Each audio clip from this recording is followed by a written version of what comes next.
Hallelujah. प्रेम की स्तुति के लिए धन्यवाद करते हैं। आइए जीवित वचन में जाने से पहले अपने जीवित परमेश्वर का जोरदार तालियों से स्वागत करते हैं। और हम आज का जो वचन पढ़ेंगे पहला कुरिन्थियों 13वीं आयत से, उसका पहला ही, और आज का टॉपिक होगा प्रेम सबसे उत्तम मार्ग है। तो इस वचन को कोई पढ़ेगा पहली आयत को। यदि मैं मनुष्य और स्वर्गदूतों की बोलियां बोलूं और प्रेम न रखूं तो मैं ठनठनाता हुआ पीतल और झंझनाती हुई झांझ हूँ। हालेलुया। यहाँ विधि का वचन में इस तरह से लिख रहा है कि मनुष्य और स्वर्गदूतों की बोली बोलूँ और प्रेम न रखूँ तो मैं ठनठनाता हुआ पीतल और झंझनाती हुई झांझ हूँ। अगर हम दूसरे में पढ़ेंगे, यदि मैं भविष्यवाणी कर सकूँ और सब भेद और सब प्रकार के ज्ञान को समझूँ और मुझे ये यहाँ तक पूरा विश्वास हो कि मैं पहाड़ों को हटा दूँ और प्रेम न रखूँ तो कुछ भी नहीं। हालेलुया। यदि मैं अपनी संपूर्ण संपत्ति कंगालों को खिला दूँ और मेरी अपनी देह जलने के लिए दे दूँ और प्रेम न रखूँ तो मुझे कुछ लाभ नहीं। हालेलुया। अगर हम 4 में देखेंगे, प्रेम धीरजवंत और कृपालु और प्रेम ढा नहीं करता, प्रेम अपनी बढ़ाई नहीं करता और न फूलता नहीं है, वह अनिरीति नहीं चलता, वह अपनी भलाई नहीं चाहता और सुलझता नहीं, वह बुरा नहीं मानता। अगर हम 6 में देखेंगे, कुकर्मियों से आनंदित नहीं होता परंतु सत्य से आनंदित होता है। 7 में देखेंगे, वह सब बातें सह लेता है, सब बातों की प्रीति करता है, सब बातों की आशा रखता है, सब बातों में धीरज धरता है। हालेलुया। परमेश्वर का धन्यवाद करते हैं जब वचन के लिए कि किस तरह से वचन में लिखा हुआ है कि पौलुस हमें इस तरह से बता दिया कि किस तरह से हमें, अगर हम स्वर्गदूतों की बोली बोलें, अगर हम प्रेम ना करें तो पवित्र आत्मा के तीन अन्य वरदानों को उल्लेखन करता है कि वे वरदान भविष्यवाणी करना और ज्ञान को समझना और विश्वास करना। और ये 3 वरदान पूरी तरह से प्राप्त कर लेते हैं तो हम सब प्रकार के भेद या रहस्य को समझ सकते हैं, जहाँ हम पहाड़ों को हटा सकते हैं। और तभी अगर हम प्रेम नहीं रखते तो हम कुछ भी नहीं। प्रेम के बिना ये वरदान कुछ नहीं है। प्रेम के बिना धार्मिक कार्य करने से कोई लाभ नहीं होता। दूसरे धर्म के अनुयायी भले ही कार्य करके धार्मिक ये प्रश्न प्राप्त करने का प्रयास करते हैं, गरीब लोगों को पैसा देते हैं, अपने समय और सेवा करने में लगाते हैं ताकि वे कष्ट और मृत्यु सहने के लिए तैयार रहते हैं, लेकिन क्या अंत में ये सब बातें केवल उसी व्यक्ति के लिए धार्मिक प्रसन्नता प्राप्त करने का उद्देश्य किया जाता है ताकि इन कार्यों को करने वाले व्यक्ति अलग जीवन में बेहतर स्थिति प्राप्त कर सकें।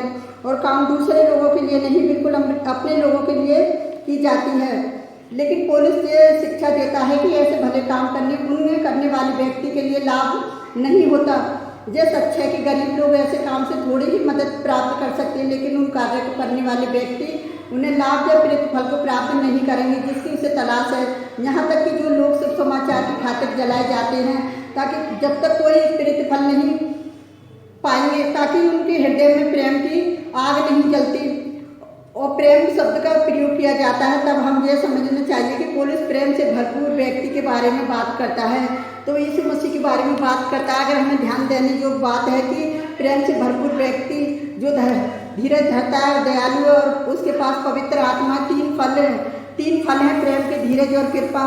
गलतियों अगर 5:22 में देखेंगे तो प्रेम से भरपूर व्यक्ति दूसरे लोगों से कभी भी जलन नहीं रखता। जब दूसरे लोग सुखी और सफल होते हैं तभी वह उनके साथ आनंद मनाता है। हालेलुया। प्रेम से भरपूर व्यक्ति घमंड नहीं करता, वह अभिमानी नहीं होता, इसकी वजह वह नरम होता है। अभिमानी व्यक्ति दूसरों से नहीं परंतु केवल अपने आप से प्रेम रखता है। प्रेम से भरपूर व्यक्ति कभी भी वो सुलझता नहीं है, वह शिष्टा दयापूर्वक व्यवहार करता है। प्रेम से भरपूर व्यक्ति अपनी नहीं परंतु दूसरों की भलाई चाहता है और वो दूसरों की भलाई ढूंढता है। प्रेम से भरपूर होता है जो पवित्र आत्मा के अन्य एक फल है।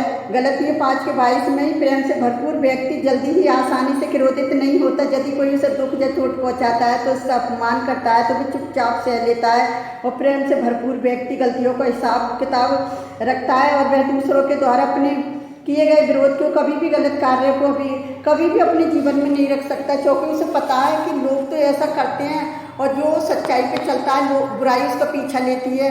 तो इसलिए यीशु मसीह के बारे में जहाँ पौलुस बता रहा है कि यीशु मसीह एक ऐसा व्यक्ति बन के आया, पवित्र आत्मा से भरपूर होकर आया कि मतलब परमेश्वर उसके साथ था, फिर भी लोगों ने उसे मारा कूटा, उसे सूली पर टांग दिया, लेकिन फिर भी परमेश्वर ने क्या करा, उसे अपनी दाएं ओर बिठा दिया क्योंकि वो प्रेम से भरपूर था।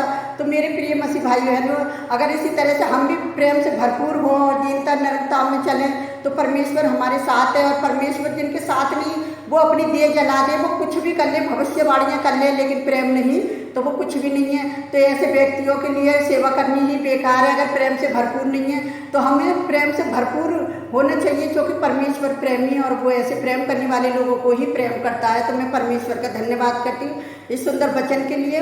तो आइए हम आप सबके लिए प्रार्थना करते हैं, आप भी हमारे साथ मिलकर प्रार्थना करें। हालेलुया, धन्यवाद करते हैं मेरे राजाओं के राजा, प्रभुओं के प्रभु, आपकी स्तुति, आपकी तारीफ हो, आपकी प्रशंसा हो पिता। आज जाने कितने लोग सेवा कर रहे हैं प्यारे जो परमेश्वर, कुछ लोग प्रेम से भरपूर है और कुछ लोग प्रेम से भरपूर नहीं है पिताजी। आप उन्हें अपने पवित्र आत्मा से प्रेम से भरपूर करें पिताजी, कि वो आपके पवित्र आत्मा के द्वारा प्रेम के साथ कार्य कर सके मेरे जो परमेश्वर। मैं आपसे विनती करती हूँ मेरे खुदावन, जो कि प्रेम से बड़ी कोई चीज़ नहीं है। यदि हमारे अंदर प्रेम नहीं तो हम ठनठनाता झाज हैं प्यारे जो परमेश्वर। मैं आपसे विनती करती हूँ पिताजी, अपने बच्चों को अपने प्रेम से भरें जो आपने प्रेम दिया है पिताजी। हम जिस प्रेम को दूसरों तक पहुंचा सके तो पिता जी वचन बोलना भी हमारे लिए व्यर्थ न बने पिताजी, और लोगों के लिए एक आशीष बनकर उभरे प्यारे जो परमेश्वर। आज यानी कितने लोग घमंड करते हैं अपनी दौलत पर, अपनी शोहरत पर पिता, वो घमंड करने वाले परमेश्वर पर बने और वो परमेश्वर से प्रेम करने वाले लोग बने प्यारे जो परमेश्वर। वो एक दूसरे की सहायता मदद करें, वो अपने लाभ को ना ढूंढें, वो दूसरों के लाभ को ढूंढें। वचन में लिखा है कि तो जो काम मैं करता हूँ तुम मुझसे भी बड़े बड़े काम करोगे, क्योंकि परमेश्वर ऐसे कामों से प्रसन्न नहीं होता। जो अपनी भलाई ढूंढता है वो दूसरों की भलाई ढूंढता है, परमेश्वर उससे प्रसन्न होता है। तो मेरे पिता, मेरे खुदा का कि ज़मीन पर आना व्यर्थ न जाए, एक आशीष बन जाए पिता। मैं आपसे विनती करती मेरे खुदा बनकर लहू बहाना, कोड़े खाना, सूली की मौत से ना तीसरे दिन मुर्दों में से जी उठना भी लोगों के लिए एक आशीष बन जाए मेरे खुदावन। आज यानी कितने लोग अपनी बीमारी के लिए प्रार्थना करते हैं, आज उन्हें बीमारियों से छुटकारा दिए पिता। आज यानी कितने लोग अपनी परेशानियों के लिए प्रार्थना कर रहे हैं पिता, उनके घर की कलेशों के लिए मैं प्रार्थना करती हूँ, आज उनके घर की कलेश दूर हो पिता। जो लेडीज है जो ब्लेसिंग चाहती है अपने बच्चों के पिताजी, उन्हें बेबी दे के ब्लेस करें प्यारे जो परमेश्वर। मैं आपसे विनती करती हूँ मेरे खुदावन, जाने कितने लोग अपनी जॉब के लिए प्रार्थना करें, बच्चों की शादी ब्याह के लिए प्रार्थना कर रहे हैं पिता। जितने लोगों के बच्चों के पेपर चल रहे हैं वो अपने बच्चों की पढ़ाई लिखाई के लिए प्रार्थना कर रहे हैं पिता। आप उनकी भी सहायता मदद करें पिता, क्योंकि इस संसार में सबको आपकी जरूरत है पिता, क्योंकि प्रेम से बड़ा कोई सत्य का मार्ग नहीं है, क्योंकि सत्य और मार्ग जीवन यीशु मसीह है। तो पिता आज सत्य का वचन लोगों तक पहुंचे और उनके हृदयों में सौगुना फलवंत हो पिता। और जितने लोग हमें लाइक कमेंट सब्सक्राइबर करते हैं प्यारे जो परमेश्वर, जितने लोग पिताजी आपके वचनों को फॉलो कर रहे हैं उनको भी बढ़िया से बड़ी बरकत देना पिता। उन्हें भी किसी बात की कोई घटी ना होना, और अपनी कमेंट्सों को लिखते पिताजी उन्हें भी बढ़िया आशीष देना। और मैं आपसे क्या मांगूँ मेरे खुदावन, मेरे सेनाओं की जो परमेश्वर, आप तो हमारे मांगने से पहले जानते हैं। आपने हमारी छोटी सी प्रार्थना को सुना और कबूल किया, उसके लिए भी मैं धन्यवाद करती पिता। मैं सारा आदर महिमा आपको देती जो भी मांगते हैं, ऐसे को पवित्र और सामर्थी नाम पर आमीन। प्रभु आप सबको बहुत ऐसे आशीष दे।